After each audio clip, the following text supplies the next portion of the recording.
Am I okay at the back? Okay. Sometimes I'm too loud, but I don't want to not be heard, and I certainly want to hear Jennifer, which I'll turn this over to her in a moment. Good morning, and thank you for coming. Most of you know, I don't know if there's anybody who doesn't know, but I'm Vicki Waldau-Roseno, a volunteer with the League of Women Voters. And I'm here to welcome you to our second of 4 District 24 legislative forums that are being sponsored here in Valley City by the League in partnership with the Valley City Barnes County Development Corporation. And of course, we have the executive director here with us, Jennifer Feist. Of course, we had hoped to have our 3 legislators with us this morning to bring information about the legislation that they have been working on during the past month and to respond to your questions. But they have declined our invitation today. So this morning, with your help, we will share and discuss the information that we have all brought regarding important bills which, if they are adopted, will impact all of our lives. As always, the mission of the League of Women Voters is to facilitate the flow of accurate information to voters. And that is the goal of this forum and all of our forums. We aim to empower all citizens to be able to actively participate in their own government.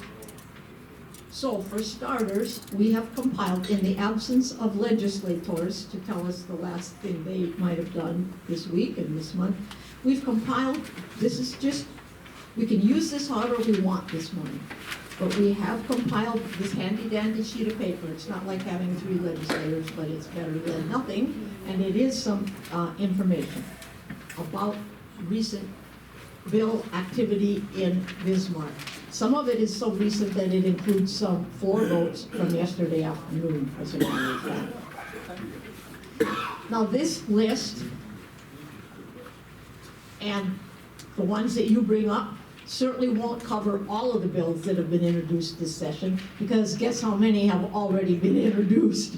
According to the website, it's on one corner of this very website, 1,080 bills, which is kind of crazy. A friend of mine the other day was mentioning having heard how much it costs in taxpayer dollars to prepare and have testimony on a single bill, and it's quite a bit of money.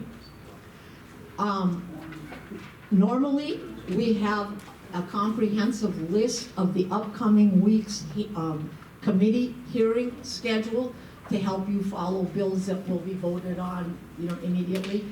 Well, it just so happens that we're at that stage in the session where crossover is the 28th of February.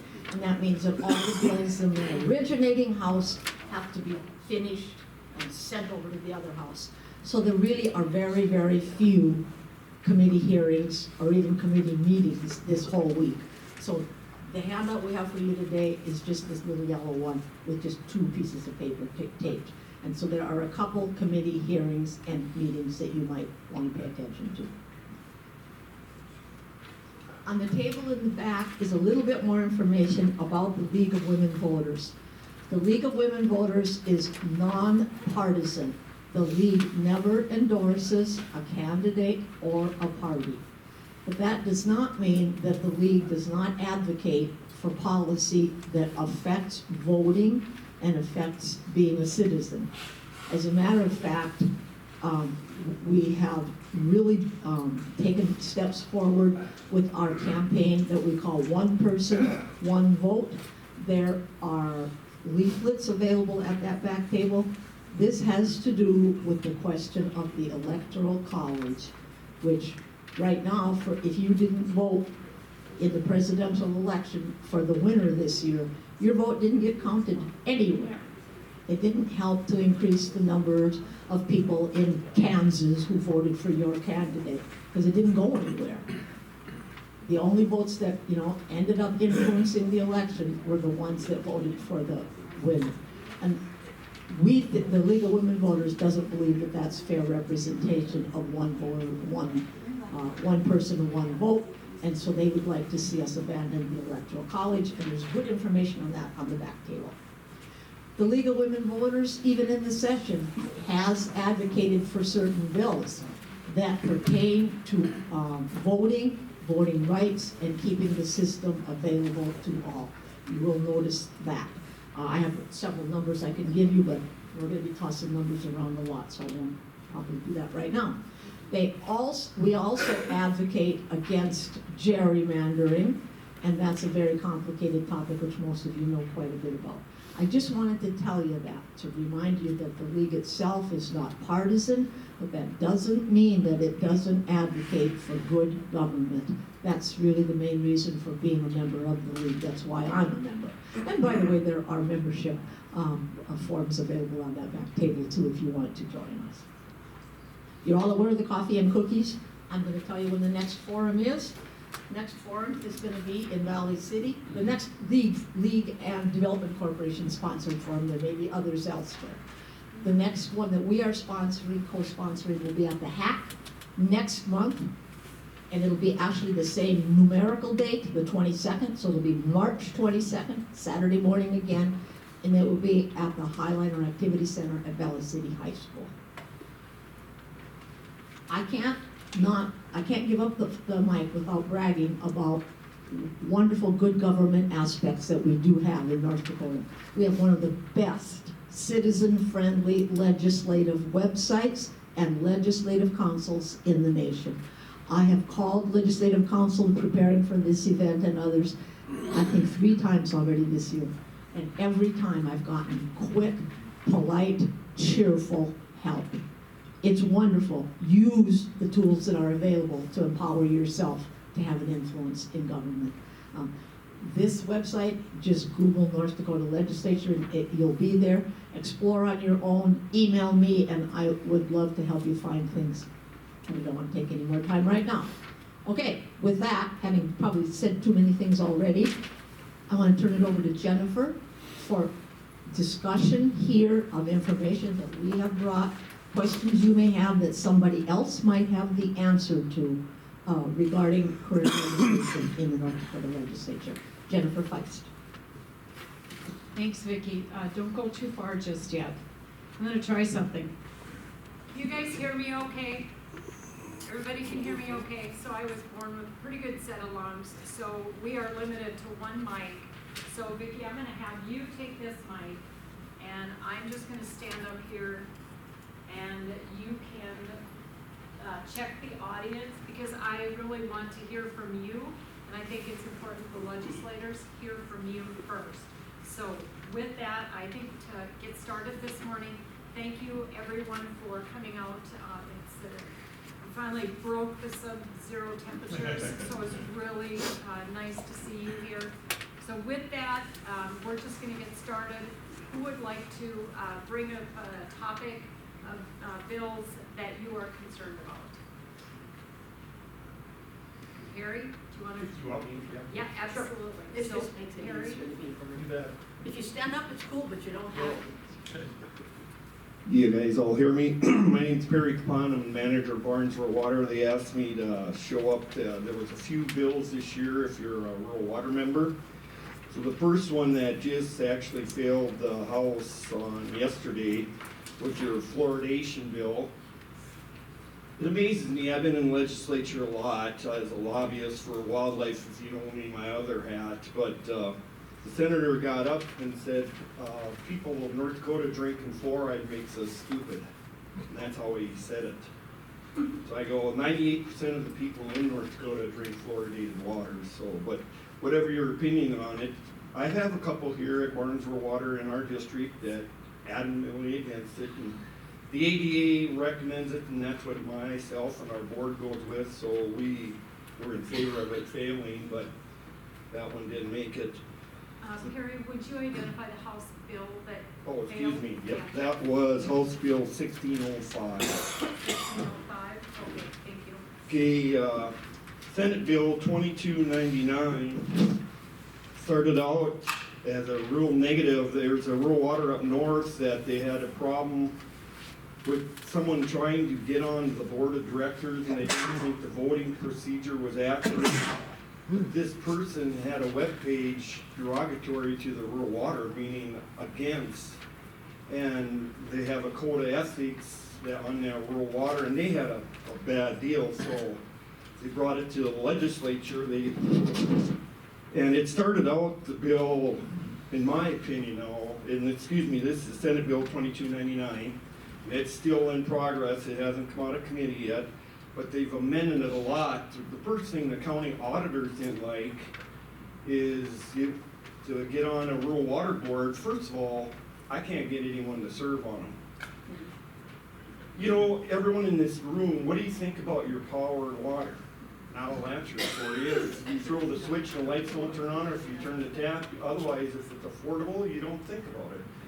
And the younger generation, and yeah, I got a board member retired, and our annual meeting's coming up, and luckily I'm going to meet with a young lady, but yeah, no one just wants to get on them, and that's not just Barnesville Water, it's throughout the state. We get 3 people at our annual meeting. Yeah. So anyway, well, this bill then had the county auditors involved to do the voting. Well, you know that's expensive, and then I can't get people to fill it, so now you think they're gonna campaign to get on it? So luckily, they've gotten that all thrown out. The procedures that they have in the bill, Barnesville Water has them now, it's at 10 days or no more than 30 days to notify our members, and of course, we got a web page, and we put it on your billing, that's in there, and we did that. So the bill, the way they finally got it amended to, is pretty good. So, but that's just one that come up. But the real bad one for rural water is House Bill 1537. And I'll just stems from a city trying to take rural water district. And I'll give you a little history here. In the mid-90s, the legislature decided that the rural waters could become districts. And when they become a district, there's a line drawn in the sand. Here's our district. Just like in the city of Fargo, Cass County Electric's down there, which if you're in the rural, you're a member of Cass County, but XL Energy is, and theirs, they got a line in the sand. And the same thing with North Dakota. So then when Barnes became a water district, of course, there's advantages, we're tax-free and whatnot, and we can bond out now like a city and whatnot, but the key thing is we have a district. And the city of Grand Forks, and I'll just put it out there, is suing the rural water. They're trying to steal their district, and it's gonna cost the rural water millions. Now, the state of North Dakota and the legislature have put millions and millions into rural North Dakota and rural water every year. The new bucket for rural water just this year in the biennium right now with 80 million. So there's federal law that if Barnesville Water, we do have a federal loan, that hinders. So if the city of Valley is the major city around us, wanted to take our district, they can't, because we got a federal loan, and it's been tried in the U.S. Supreme Court, so it's there. So when I became manager of Barnes, I hired the attorney that Cass Rural Water uses with Fargo, because he signed over 40 agreements with the city of Fargo and West Fargo. They understand the law. 99% of the time, the rural water is going to buy water from that. In Fargo, they do. If you look, Fargo's #2 water salesperson is Cass Rural Water. In West Fargo, their #1 is Cass Rural Water because of the law. So they understand it not, but clearly Grand Forks doesn't. So this law was going to rescind. So then in the mid-2000s, the state of North Dakota, well, this is good for rural North Dakota, and we got farmers, and that's what rural water is. When Barnes started, no one took them people south of town, so we did. So what we're seeing, so Barnes Rural Water has a huge investment in South Valley City. So if the city of Valley annexes it and says, well, we're taking your customers, well, if that wasn't law, they could, so what do I gotta do then? As manager, I gotta raise the rates to the farmers. So Perry, what you're really giving a good history here, but the point of 1537 then is to switch it back, and they wanted to retroactive back to the 90s, which is against law anyway, so. And so 1537, did that passed. No, it It's hasn't still come out of committee. it's still in process. Yep. And do you know what committee is, it's in front of? Yeah. Or maybe you could tell us when you find it, but, Yeah. so the point I got is. too much paperwork here. Right, yep, I get it. Yeah. You But know. at least the city of Valley did not testify in favor. Our neighbor, city of Jamestown, did, and city of Valley understands the law. Barnesville Water works great with Valley. We got corporate agreements. Yeah. So we serve the jail, we serve the brand new John Deere, and in both instances, we buy water from the city of Valley, so. Okay, that sounds good. And so if you want to know more about that bill, it's easy to find. You can go under, and maybe Rick, you could go back to the main page of the session of the legislative website. If you go to the home page, and then you go to session information, right there, yep, and then you drop down and it says bills and resolutions. You don't even have to go that far, you just need to put the number in. Yep, Put put the the number in. 1537. It's better to click the year, I don't know how critical it is, but. Yeah, but there's 1537, and you can see the overview, the versions, the action taken, and then under hearings, click under hearings once, and then scroll down. So there isn't another hearing scheduled on it. If there was, there would be another line item that would show up there, and then it would say testimony. And if you were in favor or against it, you could submit written testimony, and you just go through the clicks. It leads you through very easily, and you can submit testimony, in favor or against the bill. And it's really hard sometimes because you might be in favor of the $80 million that Barnesville Water could receive, but you're against specific provisions, so it's a tough call. If there's something you oppose, then oppose the bill, I guess. I don't know, because I've had that dilemma myself. I just want to reinforce what Jennifer is saying. Rick, back up. Let's do that one more time. I want to empower. If you haven't used this website, it is so easy to use. So if you go to the ndlegis.gov, you're going to land right where Rick is right now. That's what you're going to see. The best thing to do on that very middle, in the very second row down of choices, is to click on session information. That's the best thing to do. Now, you didn't even have to do that to find a bill. To find a bill, move over to the right with your cursor, click down on year 2025. You really should. It's just a drop-down menu, and you know what year you want. If you put in a bill number, go ahead with 1537 again. Again, I'm just reviewing to convince you that you can do this. And you have 6 tabs of awesome information. If you explore, you'll learn more and more. And testifying online, sending in your testimony is not hard. I have created a recipe. If you want it, call or email me. I'll send it to you. I mean a recipe. Click here, click there. You can't miss. And the more people who participate, the better the government we are going to get. There's just no question about that. That's what the league is all about. Can I make one more comment? Yes. It's too researching, and you're exactly right. So when you went to, and I'll pick this bill, 1537, you go into who submitted testimony. The League of Cities is like in favor of the bill to take the authority away. Well, give you a little something. That's what you need to be careful when you go in there. Rural water touches every county in the state. Rural water serves 75% of the incorporated cities in North Dakota. So who is the League of Cities representing? I tell you, it ain't the 75% that are on rural water, because if they take my territory, their rates go up. So again, you gotta do research. I like North Dakota Farmers Union's backing this, because they're a farmers organization. They know what it's gonna do to the farmers. They'll raise their rates. So research is the big thing, Vicki. Well, you just reinforced my point. if by clicking on that testimony button, if you don't have any clue what's going on and somebody said, check this bill out, I'm upset about it, go in there and read the pro testimony and read the con testimony, and you're going to know a lot more about what that bill is about. And of course you have to pay attention to who's writing it. But that's where your testimony will show up if you submit testimony by following those steps in the recipe. Is there any question just on the mechanics, and then we'll get right back to the next person? Because that's important to empower. Steve? May I also suggest you can go back there and get a historical review? Because all this information is saved from previous legislative sessions. Oh, it's almost endless what's available on that website. I just don't want to scare you off. Okay, one other point. When I bring you the mic, please stand up for 2 reasons.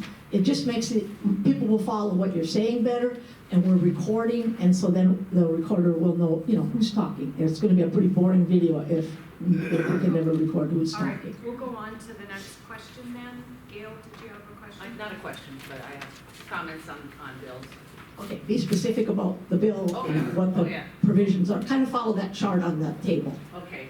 I also want to bring down up under session information, you can drop down and actually see what bills our Congress people have introduced. Mr. Johnston has introduced 69 bills. Mr. Kiefert has introduced 15. And Mr. Wabama has introduced 34. So, and it lays that all out nicely, and other bills too. I also first thing I wanted to say is Josh Christie, who died this week. Josh is a member, was raised near Valley City here. His mom is one of our past faculty, Linda Whitney.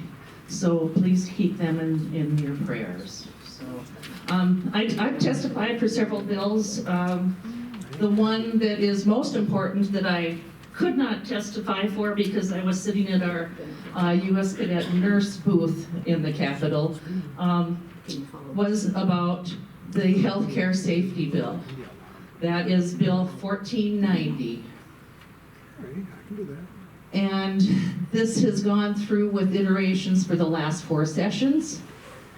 I had asked at our last forum that they support this. In committee, Mr. Johnston voted against it. But on the House floor, he did vote for it.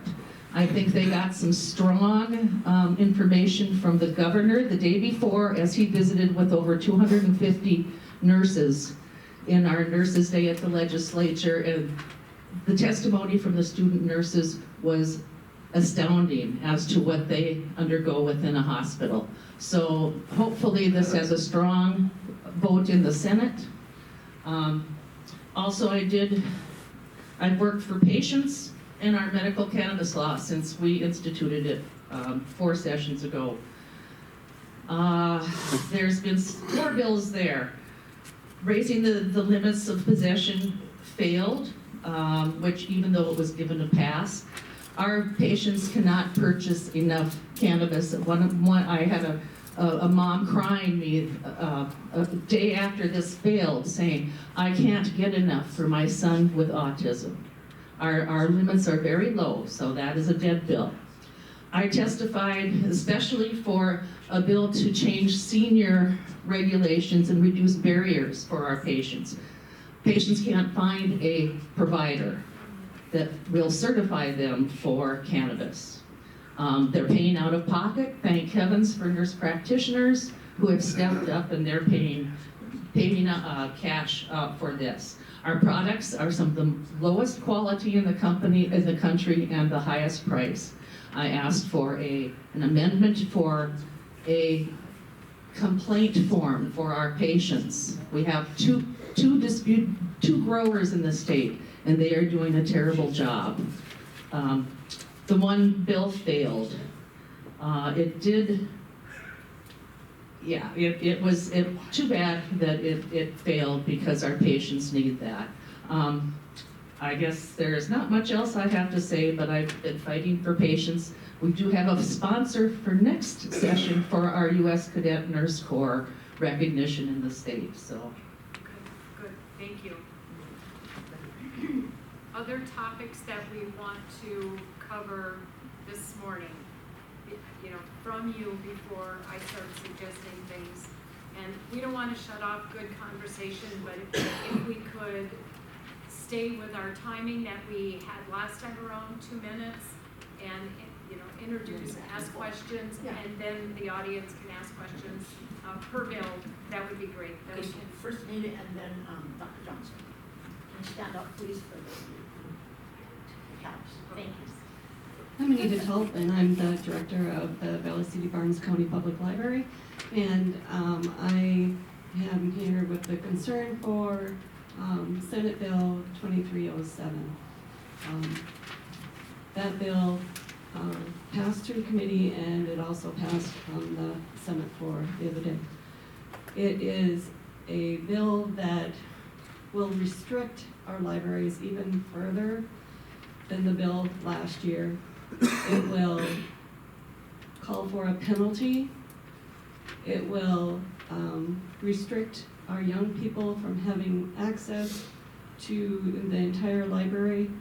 It will actually not allow us to even employ a young person. So if they're under 18, they won't be able to work in the library because as a librarian, they have access to the whole library. Some of the comments that I heard from Senator Bain, who introduced this bill, was that all we need to do is have a cabinet and put anything that has explicit content in it in that cabinet so it's not accessible to minors. But we don't have room for a cabinet. And why would you do that? Because you cause, you interfere with people's privacy. You know, if they have to ask to be able to have access to that cupboard, and that just interferes with their privacy. And we already have policies that control this. Every parent is linked to their child's library card. So that child cannot check out a book without the parent knowing if the parent pays attention. So we also have a policy where if a child is under 12, they need to be supervised by their parent. They cannot be in the library without parental supervision, at least not the adult part of the library. So, Anita, did you say that Senate Bill 2307 passed committee? It passed committee and it passed on the Senate floor, Okay. and Senator Wabama voted yes. So when I asked Senator Wabama about it at the last session that we had, I talked to him afterwards. He indicated to me that the feeling was that there's rogue libraries out there that aren't following the law that was put together last year. And he also said that they wanted to put some teeth in the bill. So my greatest fear is, because I have librarians that are traumatized with this, they fear any parent coming to them and saying, you know, I don't agree with this book. I think it should be taken out of the library. Maybe it just has kissing in it. I don't know. But they can object to anything. They can object to anything according to this bill. And we will have to go through the process and possibly be penalized for having that in our library. I'm afraid that if this bill passes, I will go to the library the next morning and not have a staff. Because I know some of them will not come back. They will not work under those conditions. They will not work in fear of being arrested and being chastised and called groomers and called, you know, names that are unthinkable. You would not believe the phone calls that we got. And it was horrible. It was horrible the way people could treat other people. These librarians are parents too. There has been no proof that anything from a library has caused these kind of problems. Even the experts that they have testimony for cannot prove that those children are getting pornography in the library. They cannot prove that. They had an expert on there that actually, to me, is a pedophile himself. His own daughter has charged him with child abuse. So, I'm not sure who they're listening to, because when you go through the testimony on that bill, most of the testimony is in opposition, and yet they voted the other way. I don't know what they're doing, and this has happened in other bills too. So, Okay, Anita, thank you so much, and your passion is very clear here, so. I'd actually like to talk to the same bill since I'm Yep. in the school library. Can you stand up? Yeah. Let me point out that on the sheet of bills, this is on page 1, 2307, about 2/3 of the way down. It is on there. So just still talking about this bill as the school librarian, this doesn't only affect like what books we have physically in our library, but our online databases and our ebooks and our e-audiobooks. That is actually run through, it's called ODIN, the Online Dakota Information Network, in the state library, and that's how we get our subscription databases. There is no way we can afford to buy even just one of the databases that they give us access to as a whole consortium for the state. There's no way we can go through every article to know if there's something someone would disagree with. Also, how I get my ebooks and e-audiobooks, I don't have like control of what is there in that collection. I kind of have, it's kind of like a red box of books. I just pay for what people want to check out, so I don't actually coordinate that collection. I would not be able to have access to that for my students. The way we teach students to research is to go to those online databases to get credible information, not just go to the any website that you can Google. That would be taken away from me because we don't have the power to make every student log in and only to certain articles. It's a database that it's all there or it's all gone. So that is just another fear that I have, is that it's not only the collection in our library, but it's all of our electronic collections as well. it affects Libby mostly. And Libby for the public library, right, yep. Yeah, what's the? E-books and e-audiobooks available through, the consortium for the state, yeah. E-books. And I do have more to talk about, but that's. Yeah, and Dr. Johnson's going to be next, but let me just comment back to your information sheet, because there's 3 columns on there, and the next action on 2307 is that it will be reported to the House. And District 24, of course, has 2 representatives in the House. So if you have strong feelings about this legislation, 2307, that's your opportunity to affect your government. I think it's also, now here I am moderating, but not expressing my own point of view, but if you also know other legislators and you are comfortable contacting them, doesn't necessarily need to be limited to 24. Reach out to whoever you would like to reach out to if you're comfortable doing that. Couple of questions. Are you on 2307? Yeah. Okay, we're going to do 2307 and I have a big voice, you don't need that, I don't think, Thank you anyway. for standing up. There's so much wrong with that bill, it's hard to even begin to enumerate it all. One of the things that Anita didn't touch upon is that if someone comes in there and doesn't like what you've done with a book and didn't take it off or do something with it, they go to the state's attorney. So what we have now is a state's attorney making decisions about what should be in the library. I don't think they want to do that. I sure don't want them to do that. The other piece of that is that, yeah, we're going to work on and beat on high school libraries and the public library, but we don't do anything with the Eagles Nest bookstore downtown, and we don't do anything with the stuff that's on display in your grocery store. Or the internet. Or the internet, which, again, there's just so much wrong with that.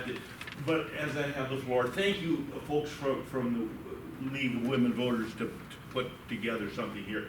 I'm exceedingly disappointed that our legislative people who knew about this have had plenty of warning to be here, plenty of notice to be here, didn't bother to show up. I can just tell you, keep that in mind when you vote. Thank you. And then just to add on to that, we also did offer to hook them up virtually, because some of them stay in Bismarck over the weekend. So we thought a virtual option might make it easier, so that we weren't successful there as well. Okay, next question. Thank you, Jennifer. Okay, 2307. I just have a question, and probably I should address this to Vicki. Is there a way to email all of the representatives or all of the senators at the state? I was looking for that the other day because I sat down when I took off my League of Women Voters hat and put on my citizen hat and emailed all of them on a certain education bill. And I had to do them one at a time. The best you can do, to my knowledge, and if somebody knows something else, give us a tip, because this is important, is to get a list of them, and then you just go back and forth. But I would support the idea, because I've done a lot of emailing other lawmakers, and we do get responses from them. I actually put the list together this morning, a spreadsheet, Excel spreadsheet with every one of them's email address and home phone and cell phone if it was available on the legislature website. So if anybody's interested in that, I'm happy to share that. So you did do that? I did do that. Okay. I finished it this morning. Bless your heart. So if you could get that information to Vicki, then we can share that with anyone who is interested. And then you can just, and it's an active link, all of the emails are active links, so you can just hit and it'll add it to your email. Perfect. Thank you. Good work. Okay, thank you. And your Any name more? is Lacey. Anything else on 2307, the library materials bill? I'm sorry. Okay. Lacey, what's your last name? Inger, E-N-G-E-R. Oh, and that's, Lacey came all the way from Marion. Whoa. Okay? Sounds good. Okay, next question, next Yep. topic. Yep. Dr. Steve Johnson from Fort Ransom and Lisbon. Hi, I'm Steve Johnson. I'm semi-retired from Lisbon after 28 years. I still have Fort Ransom. I sit on the North Dakota Small Organized School Board, and I'm also an elected member of the National Rural Education Association Executive Board. So I'm going to hit on K-12 education today. For us old people, we know that education funding is flip-flopped every other session between the House and the Senate. This year, the funding bill is $1369. $1369 for K-12 school districts. In original proposal, that was going to be a 3% increase in per pupil payment, 3 in the first year and 3 in the second. Just recently, the House Appropriations reduced that to 2%. They also eliminated any increase in special education funding from the state, and they also eliminated any increase in educating students with English as their second language.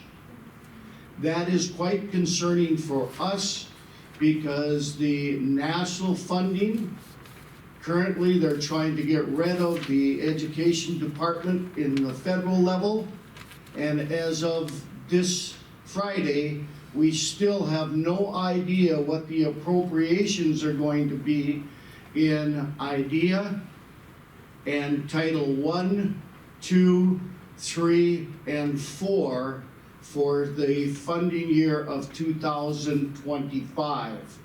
So those are very concerning to almost all schools because we've got to get our staffs in line here in March and April, and our contract year starts on July 1, and we have nothing.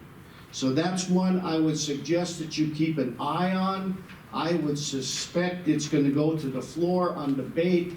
It will make crossover regardless of what it says, and it'll be over in the Senate. The second area, if you would allow me to do that, is education and school choice initiatives. We have a couple of them. Yesterday, it just passed barely a Senate Bill 2400, which would give a public or homeschool student, that means all students, $500, and it would give up to $3,500 for private school students. And this passed by the Senate 24 to 23, and Senator Wabama voted against it. But it did? Yes, he did. Against it. Okay. There are also voucher bills that are still out there. They are House Bill 1540. That one has gone in and it has passed the House floor and it is now in appropriations. Wabama's bill for private school tuition, it was a $8,000 payment to private school students, and then it was reduced to $6,000 in committee, and that was defeated earlier. So that was Senate Bill 2303. Now, I don't want to put words in there, but I would suspect that Senator Wabama might have been upset that his bill wasn't passed and therefore voted against Senate Bill 2400. The other ones that are out there still that we have concerns with is House Bill 1141 and House Bill 1145, which deal with school choice. And with that, I will have any questions if you may have them. Have you been out there to testify? No, I do not. I do like she does. I testify online. Okay. So you have testified? Yeah. So has the question been asked to our legislators? Get the microphone, please. Hold on a minute. All right. Can you stand up, please? Without. Has the question been asked to our legislators or senators that what they're going to do with what our Constitution says? Are they gonna say that again? Well, they're passing laws that are against our Constitution. It says right in the Constitution they cannot give money to private schools. Okay. So, Article 8, Section 1. Article 8, Section 1 of the North Dakota Constitution, North Dakota Century Code. Okay.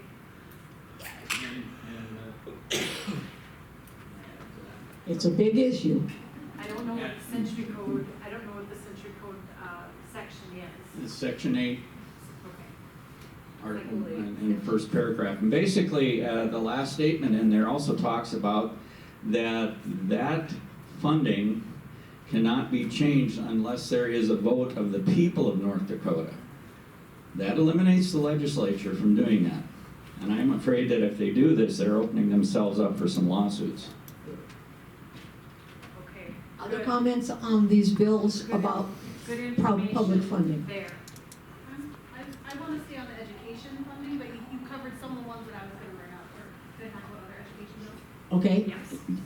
Okay. Yeah, let's stay with education for a little bit. Okay, I want to point out that 3 of the bills that Dr. Johnson mentioned are listed, and there's, so there's some updating on there to help you. 2400 and 1540 are on page 1. And 2307. And That's yeah, that we already talked about 2307. Yeah. And the Wabama bill about using public funds for private education is on the back because it failed. So it's on that last section, 2303. Okay, more on education bills. I guess I should have introduced myself in the first place. I'm Sarah Lee Root. I'm the high school librarian. I'm also the Education Association president for Valley City, and I serve on the North Dakota United Board for the state. I represent the southeast region of North Dakota on that. One of the bills that North Dakota United supports is House Bill 1475. It would provide universal school meals to all students in North Dakota. That includes breakfast and lunch. Some of the testimony in favor of this is that schools provide everything else a student needs for the day. They provide a desk to sit in, they provide textbooks, and they provide iPads or some kind of technology for them to use during the day. So why would we not provide the lunch that they need and the breakfast they need to have a good day at school? Right now it's asking for $140 million. It would save every parent of a school-age children almost $1,000 annually, and I think a lot of parents would almost rather see this as part of like a tax break than even maybe property taxes. Please don't throw anything at me. This bill would invest in every kid in North Dakota, so this bill would actually support kids in public schools as well, so every student would get a free breakfast and lunch. It did pass the House Education Committee with a do pass, and then it was heard in the House Appropriations just on Thursday, and then it was given a do not pass. So we have some work to do. It should be moving to the floor soon, so that's a House bill. Okay.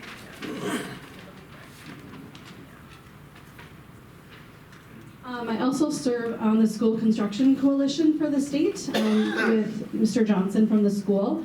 And so we were trying to figure out some ways to make it easier for school construction to happen across the state. One of the House bills was 1476, and it asks DPI to oversee school districts assessing their public school buildings. It would kind of give the state a starting point of everything that's going wrong, and like kind of a bill on that, like how much would all of that facility needs really cost. And just to run all of those assessments, it had a $4 million appropriations on it. It passed the House Education Committee, but then in the Appropriations Committee, they took the money out. So it's going to be going to a floor vote soon, and so I think on the floor, you know, maybe it would vote without the money, but then on the Senate side, we're going to have to try to get money back into it because districts are not going to want to have an unfunded mandate from the Department of Public Instruction to tell them they have to assess their buildings without some kind of help. So that was that bill. And then House Bill 1604 was going to try to organize some state funding for K-12 school construction, and it comes from Senator Murphy from Grand Forks. It did pass the House Education Committee, and now it's sitting in appropriations. Okay, very good. I'm glad you brought the construction piece up. So, okay, other questions related to schools? If not, we're going to move on to the next topic here. Other topics that you are interested in, concerned about.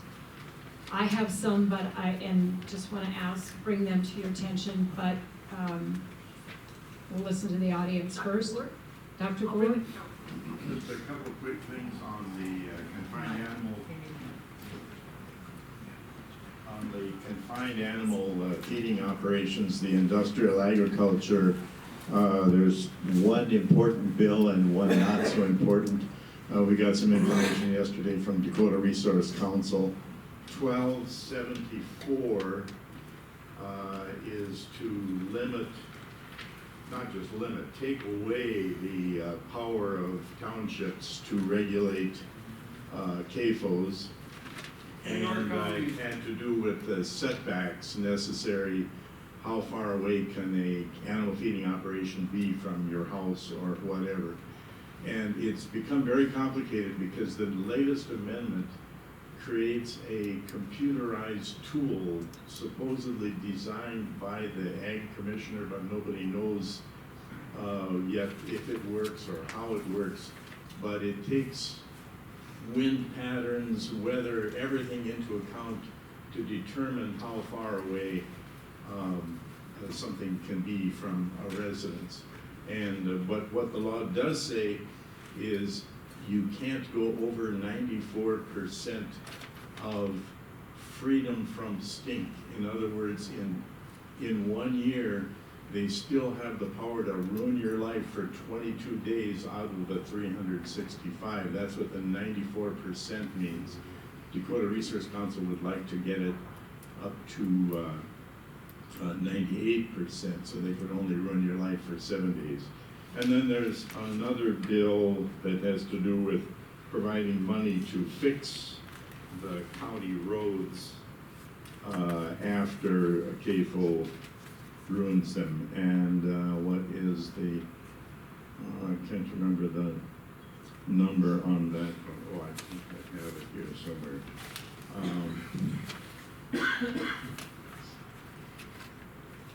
That one is, We can come back to you, Dawn. yeah, I'm sorry. Okay. When you find it, we'll get back to you and you can shout it out for us. Anything further on that issue?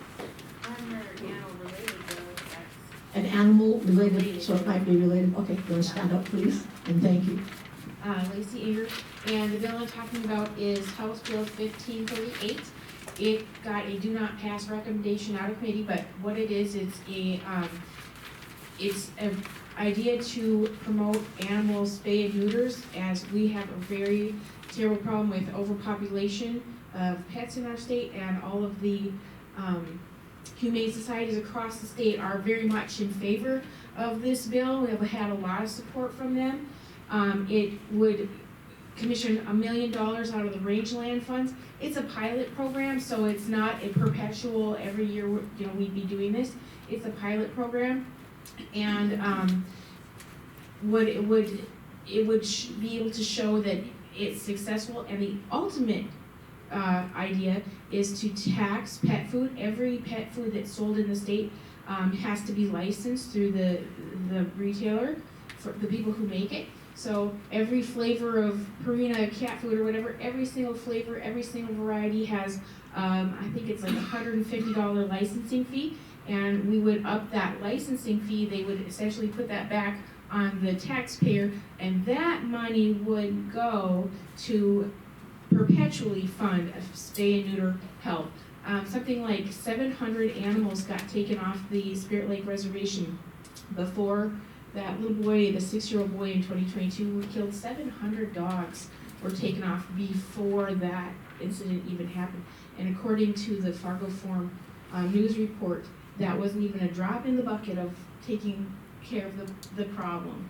So the animal welfare people are really struggling to take care of the animals. And it would cost the average pet owner only $1 a year. And if that eventuality happened and the tax occurred, $1 a year extra, and our state could be helped. So is the bill positive to assist with this? Do you support the House bill? Yes. Do you support that? We want it to go through, but it has a do not pass out of the committee, and that's for just straight funding reasons. That's 1528. 1538. 38. Yep. Okay. So it's do not pass, and you would like some support to get it to pass. Yeah. We're gonna move on to the next question then. Okay. Okay. It's in regard to her. Okay, well, I'm getting over to Angie. Let me point out that even though we don't have the lawmakers here, we are recording, and the recording will be available online, so the information will all be available to them that we're sharing this morning. And we're also going to try to do a summary news release, so people can find out what the concerns were today.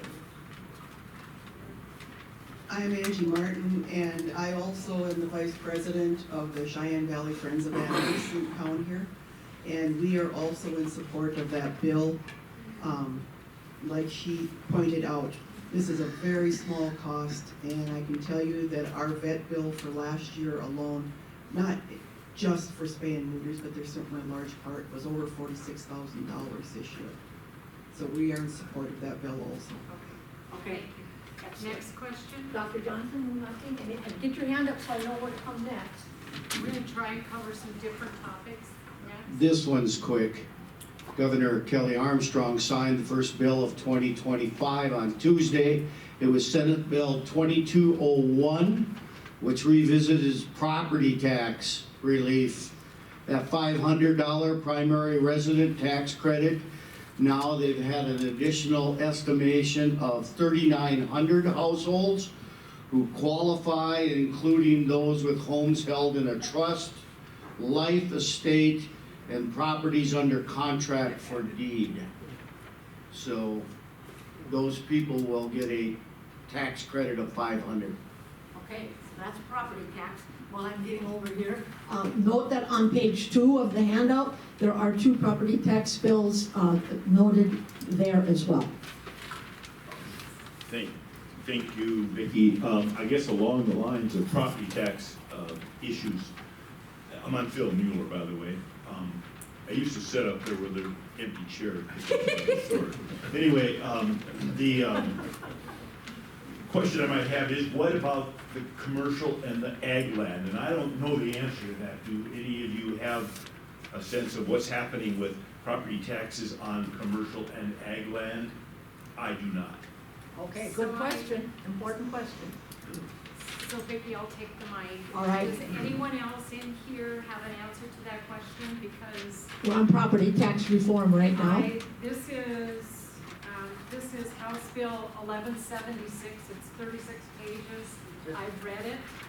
I read this, and then the second one is House Bill 1534, and that limits the taxable valuations on properties. So it does reduce the taxable valuations for commercial and ag land, and it does have that 3% cap in both bills. There's not a lot of difference between the 2 bills.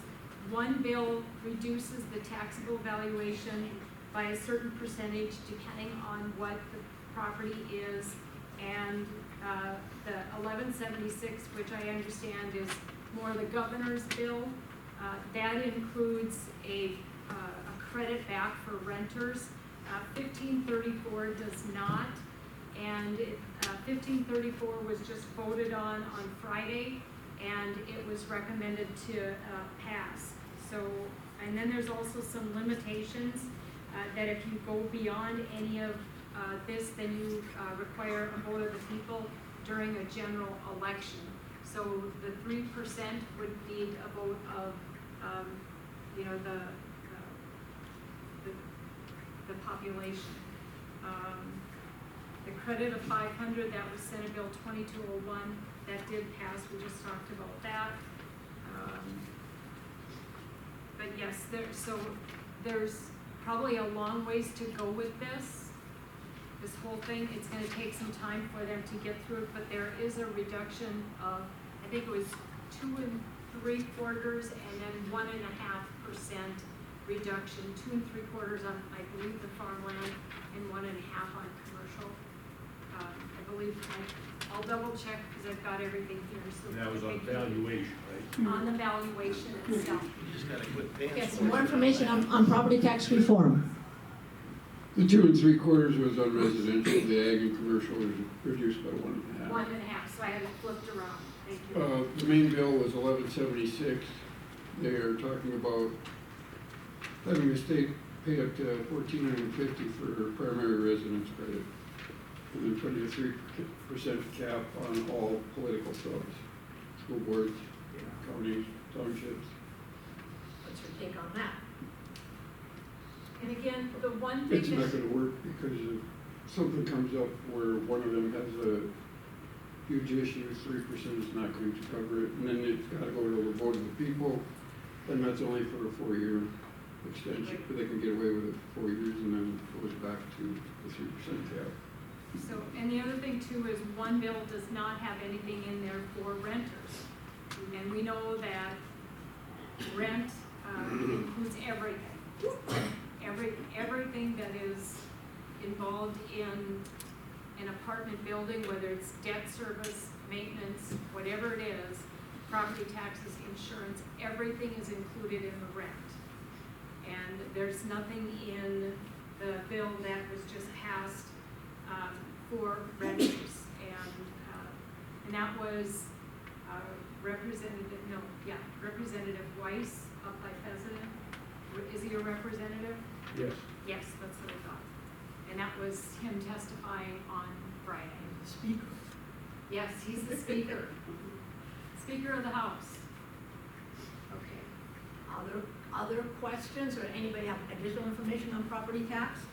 Oh, no, that's okay, we're ready to switch then. New topic. New topic. Yes. And thank you. Yes. Hi everyone, my name is Grace Mueller. I'm a student here at VCSU. I would like to talk about Senate Bill 2392. I think it actually is in our papers, so if you want to take a peep at that. I'm also a part of our student senate here, and we drafted a resolution in opposition to Senate Bill 2392, which is the regulation of prohibited discriminatory practices. Oh yeah, sorry. Yes, I'm sorry about that. I'm sorry, I'm nervous, so sorry everybody.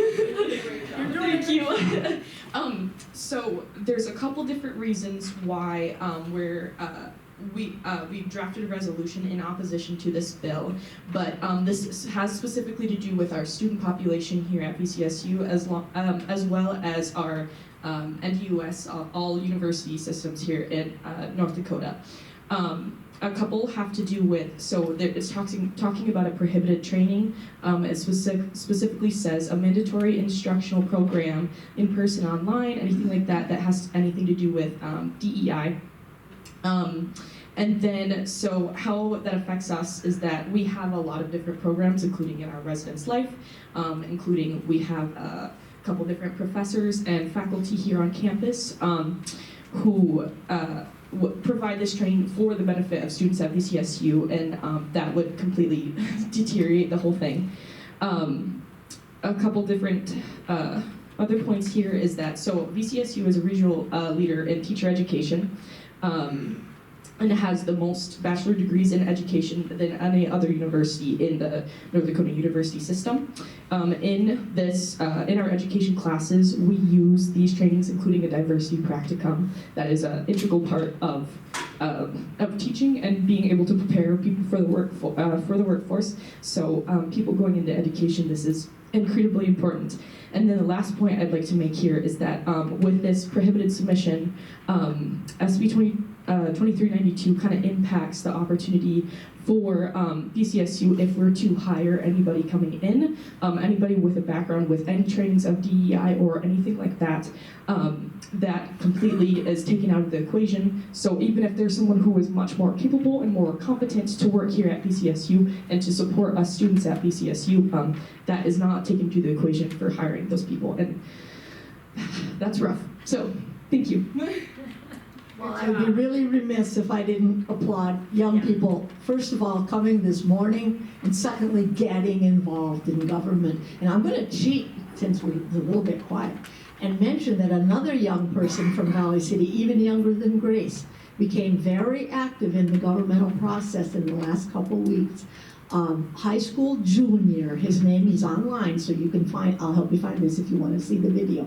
His name is Carter Haas, and he delivered very powerful, very well done testimony on 2307, which had to do with the issues surrounding materials in libraries. And if you want me to help you find that video, it's on the website. Get a hold of me, I'll lead you right to it. If you want to hear Carter Haas testifying in front of the committee with his suit coat and his tie on. And it's been well viewed online. 4 bills, thank you. Sarah probably was with him.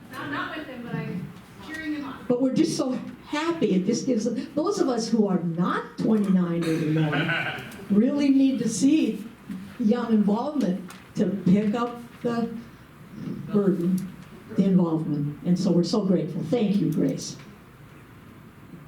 Okay, the property tax information 1176 and 1575 are on this sheet, and it does correctly state what was clarified just a minute ago here, so that's on there. Any other questions before I bring up a couple of things myself? Bill. A very short question, and thank you for your testimony. Ms. Mueller? I guess my question might have to do with the administration's position on the issue that Gracie brought up, and I don't know that, and he's not here to talk about it, so you know, Grace, where that's at, or someone? Good question. So I'm Grace Reap. I'm the Student Senate President here at VCSU. So I guess I have a little bit of insight. I do know that we're listening and currently monitoring what like the North Dakota Student Association has taken a stance on it, because the NDSA has testified 2 times, I believe, in opposition, and we're also following along with the State Board of Higher Education. The Vice Chancellor of Academic Affairs, Lisa Johnson from the State Board of Higher Ed, also testified on this bill opposing it. I do know that, I believe 2392, I don't know what its stance is currently, if it says on there. I guess I didn't. It didn't pass. It got a do not pass from the committee. But I know that there are like concerns about, the bill also talks about like posting syllabi online and like certain academic freedom. So it's not just focusing on the student side of things. There are administrative aspects, which I don't know fully how it impacts, but I do know that there are concerns on the administrative side about academic freedoms with this bill. Yeah, and then it was this bill being sponsored by both Johnston and Wabama when it was introduced. Yes. Good job. Good job. Say your name again. Grace Reap. Grace around. Well, we need all the grace we can get. Okay, there are 2 bills, House Bill 1275 and House Bill 1577. 1275 allowed for natural gas pipeline extension. I called it the last mile fund. And then 1577 was about wastewater treatment, sanitary sewer line extensions. And the bill started out at 50 million, natural gas was 5 million. The 50 million was dropped by appropriations to 25 million. Natural gas was killed in committee. The only way to bring that back is through some other means, and the point of both of them was to help reduce cost to homeowners. I think the best thing that came out of the testimony, the conversation, was to bring infrastructure front and center in front of the legislature. They said that 5 million on natural gas is nothing to get, it's not enough money to get anything started. Well, you know, where they've talked about $150 million and all kinds of money, but you know, there is a need in communities to extend natural gas to homeowners and to commercial and industrial development. So we have to start someplace. In the wastewater lines, there is a program in the water department right now, so you could just mirror that. And I think from what I heard, this is such a big issue. They want to take some time and try and figure out what a funding source would be. But part of the whole challenge, and you talk about property tax relief, when we are not able to receive support from the state, I've always believed that if the legislature could help us with the heavy lift, then we can handle other things on our own. And infrastructure is a heavy lift. And so what ends up happening, it gets pushed back on property taxes, or it doesn't get done. So then you have all kinds of deferred maintenance. And it's just a vicious circle. So I'm optimistic, cautiously, that we might get something on wastewater. Natural gas, I think, is done for. The other thing, a couple of other items here. That was a little surprising to me is Senate Concurrent Resolution 4008. It's on page 2, and it's the last item that's listed right before the bills that failed. And I brought this up yesterday to my statewide economic development group, and it talks about term limits for legislators. but if I understand right, didn't the public already, the voters already vote on that? 2022, yes. And this bill brings that back. And I'll find it here in my stack, but it brings it back, and it's a way to extend The limit from 8 years to 12. to extend the terms. So the voters voted, and now there is a bill that changes that to extend the terms of legislators. So I found that interesting. Phil, well, yeah, I know. What's that? 8 years is too short. Well, but it's 8, but then they can go to it can be House and Senate, so it's, anyway, Phil. Thank you. And it being too short is kind of a debatable issue, but the thing I don't quite understand about that bill and how it ever got introduced, I'm Phil Mueller, is that what we did in passing the term limits, there was also a provision in that bill back, or that citizen initiative at the time, that said the legislature could not come in and introduce changes to that. And so I'm a little interested and concerned about how it is that we have a bill like this when in fact the legislature has been prohibited from doing so by the language of that first bill. So keep in mind. And I think, Phil, that's the... Well, they're debating that in committee right now, Jennifer. I watched the hearing yesterday, and I don't think the hearing was yesterday, I watched it. His issues are being discussed. And I think it's the point about you voting, whether you agree with that or not, and then there's these subsequent changes. So So they're realizing that they are doing something illegal?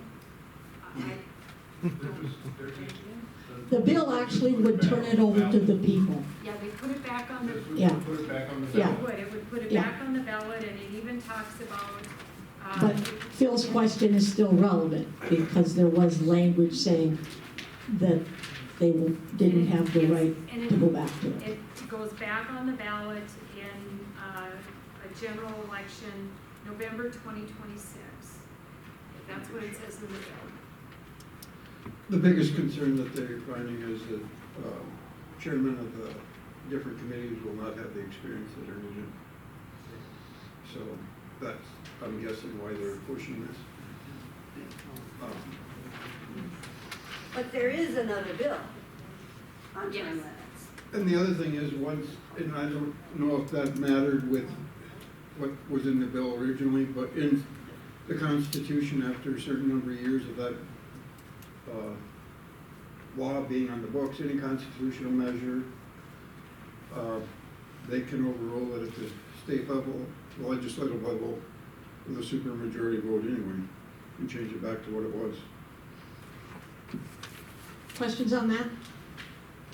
Just keep your eye on it. It's on your list. It's in committee. They had not voted yet yesterday when I last checked. I'm going to do my spiel, and I'm going to sneak off and I'm going to hand it to the next fellows, and then you're going to be in charge of the mic, Jennifer. I have to go to a service. Since the League of Women Voters, it does have a position regarding the Electoral College, I'm going to just bring your attention one more time on page 2 to Senate SCR, right in the middle. It's on page 1, right below the middle, 4013. And please think about how you feel about that and let people know in the legislature. Naturally, the League of Women Voters is opposed to that resolution and does have testimony online to that effect. And I, not as a league member, but with the knowledge I've gained, I did testify to. So please follow 4013 regarding the Electoral College. Thank you.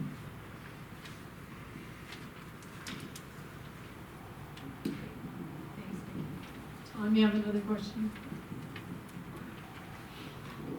I worked with some friends and delegates in District 28 on Senate Bill 2208. It had to deal with withholding of infrastructure fundings if townships, counties, and cities, subdivisions of government adopted rules which would conflict with agriculture or energy infrastructure projects approved by the state and or a state agency. That died, but I got a feeling that it could come back, because my understanding from my friends is that there is a lot of money, economic development dollars, that are going into this infrastructure, and they need energy to run them. In the meantime, our friends over to the east are looking at the 20,000 head dairy going in with concerns of not having public input. And I have friends to the west that are concerned that they are going to do eminent domain through their property without proper representation to put power lines, windmills, and pipelines through their property. So I was just wondering if that is a concern of this group, and whether or not there are other bills that I should keep an eye on.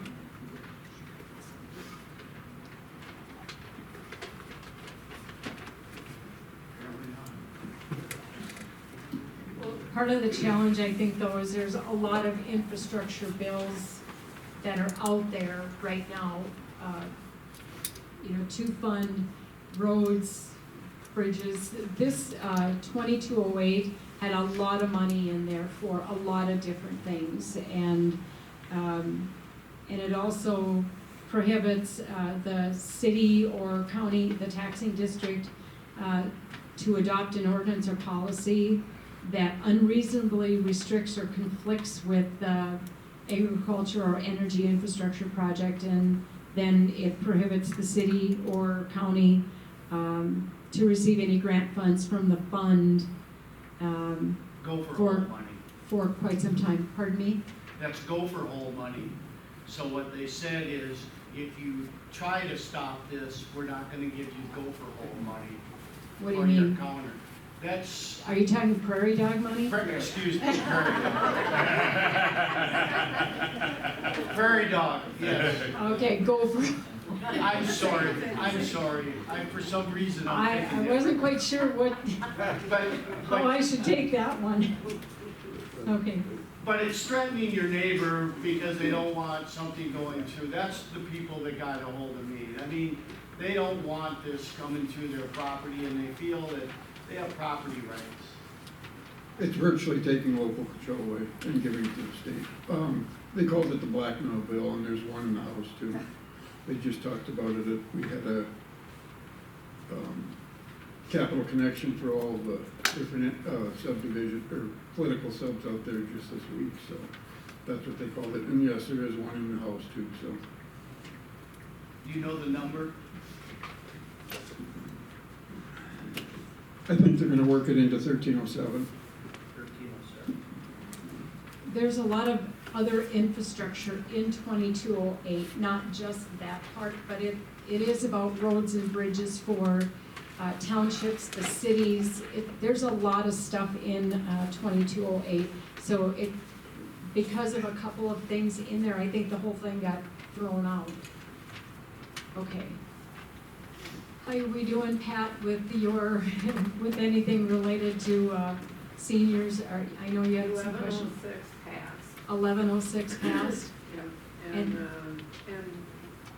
2012 and 1012 is going to be the same in the session before they ever do anything. Before they do anything for transportation? One concern I do have, and I don't know if without any of the legislators here, I don't know if they've considered what's going to happen in the event that funding is frozen, if the federal funding is frozen for like federal transit or the Older Americans Act. If we don't get that federal money, which pays for half of our transit services, what, if the state has any kind of a contingency plan, what's gonna happen with those. Because it would basically shut down all but like essential medical services probably, so. Would that affect the North Dakota Veterans Home? Depending on it would to a degree. Some of that's already been affected. We've been receiving, we do the excessive rural transit in my other counties. And we do a lot of veterans transportation. And one of those programs I think has already been defunded, except they still have funding remaining for part of this year. When the money's gone, that program I think is gonna be dead. And in our case, we've always provided rides to veterans. If they can't pay or we don't get anything from the VA, we transport them anyway. But yeah, all of that's gonna impact our income.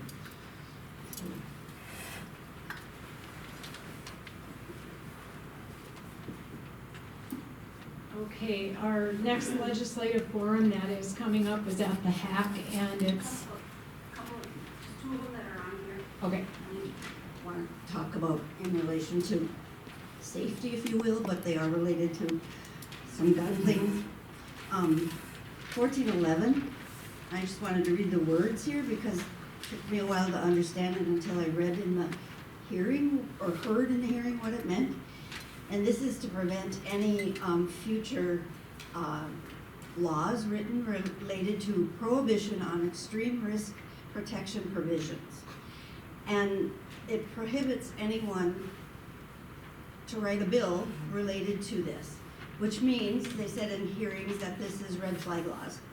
So no one could present a red flag again law to exist. And if you did, if you presented a law, it could be a felony charge to you. So that's 1411. It got a do not pass out of committee, but it is on the floor for a vote. Should be before crossword to get a vote. And then the other one, there were a number of them. Currently, it's under a conceal and carry rules, and that's 1588. And so currently, there's some places where you can't conceal and carry unless you have permission. Some of them are schools and school places like the gyms or the activity places, churches and other places of faith, and public places and rest areas, I think. Well, there were like 4 other bills that took it out of schools and out of school activity places, and which meant those were places they couldn't. So put it where they could conceal and carry, and they could conceal and carry in churches, and they could conceal and carry in other public places. There were some other exceptions to all of that. Anyway, they had all those bills out there. Well, now they have do not passes on all of those, and it's all back into this 1588 with, different language along in that. But it's back to having, conceal and carry, or carry and conceal, however that is, with certain restrictions, permissions or things like that in those places. So it's back where there's some rights to conceal and carry at schools under certain things. Churches, if your person of authority there gives you permission to have it and is identified to that person. Anyway, that is 1588, and a hearing was held the 6th, and I think it's also gone into committee. I'm not sure the status of that, but that's one. And it all is, safety in schools. College was a big part of that. I think that might even have a separate bill taken out of this one, but that was another one that had its own, because there's unique things to colleges, but safety and our kids, that's what brought me to those. Thank you so much. Okay, last minute comments, questions from anyone? Our next legislative forum is March 22nd, and that'll be at Valley City Public School at the HAC. Again, 9:30 to 11. So, and our legislators did accept that invitation, and we expect them to be there unless we hear otherwise. I need to talk, and I just want to make a comment as a citizen, parent, and grandparent, and Christian. I'm concerned about the bills that have been brought forward that are concerning things like intelligent design in our science curriculum and naming Christ as King. Another one, annexing Greenland. So I'm like, so many of these bills are just totally against what I believe I should be doing as a Christian. So I just don't think that things like that would be what Jesus would want to do. If I want my kids to know about intelligent design, I want to be able to teach them or take them to my church and know that they are taught the way I want them to be taught, not by someone in the school system who is forced to do it or may not even be a Christian. So those are issues for me, and I don't think that faith should be a part of our legislative process.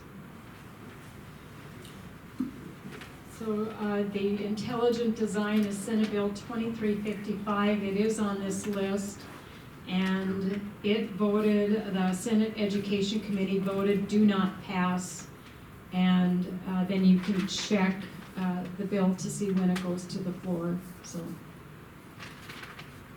okay. Well, this has been a great turnout, and I really appreciate your time this morning. A lot of good conversations about some really important items, a lot of important bills that will affect us for a very long time. So continue to be engaged, encourage others to be engaged, and as Vicki said, she is happy to help, so am I. Just reach out to anyone, including legislators, ours or others, and ask questions and make your voice heard. So have a good rest of your day. Thank you so very much for coming here today.